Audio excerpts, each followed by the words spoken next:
Ô, Cláudio, estava pensando aqui, tá ouvindo você, a Lana falando, você gosta tanto do cercadinho, né? É uma coisa que Eu te não. anima diariamente. Não, né, isso, ironias, tá, pessoal? Que o cercadinho é uma coisa tão bem-vinda na nossa vida que a gente, quando o carnaval voltar, a gente podia bolar alguma fantasia, o cercadinho do Alvorada. O que você acha? Isso é uma coisa interessante para esses blocos carnavalescos famosos aí de Brasília, pra gente O fato é que desfilar por eles. o presidente não acredita em, como é que eu diria, em meios formais de comunicação. E é aí onde ele se estrepa, né?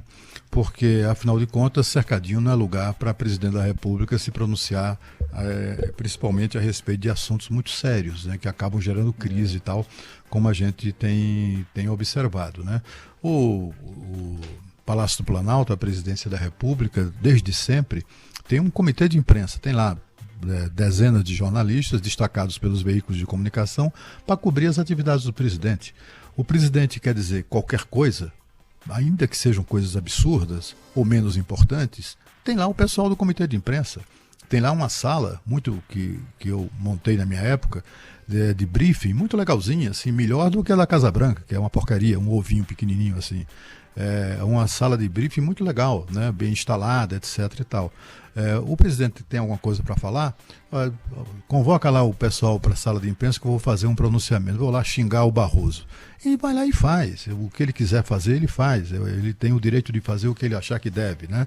É claro, com os limites do que prevê, do que estipula a Constituição.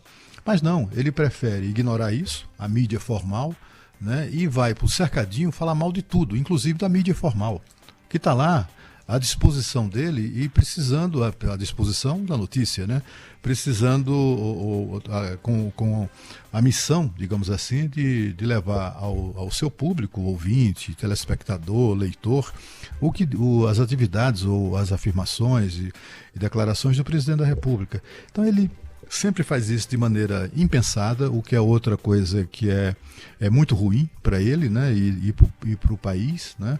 Eu sempre disse isso aqui e repito, os presidentes não podem falar de improviso. Não podem. Simples assim. Tem gente que diz, mas é chato o cara ficar lendo. É chato, mas é necessário. Um chefe de Estado, um chefe de governo, quando se pronuncia, ele precisa ler ou precisa demonstrar que aquilo ali, e a leitura é uma forma bastante simples de comunicar isso, né?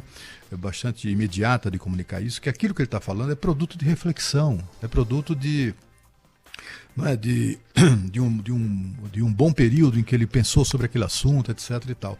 Quando ele chega no cercadinho e diante de qualquer provocação de um admirador, né, de um aficionado, que isso virou a coisa meio de aficionado, né?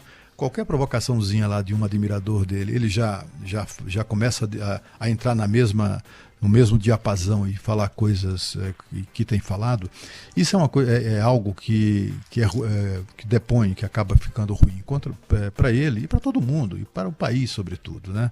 Se o presidente tiver o projeto político de enfrentar o Poder Judiciário no Brasil, por considerar que o Poder Judiciário no Brasil tem defeitos e problemas que precisa ser desmascarado. Então ele faça isso de maneira, como é que eu diria, consequente, né?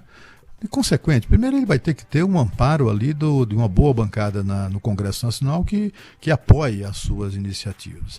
Eu me lembro que o falecido Antônio Carlos Magalhães, Toninho Malvadeza, ele tinha uma bronca do Poder Judiciário do Brasil bastante forte. Olha, e ele não era exatamente uma vítima do Poder Judiciário, muito pelo contrário.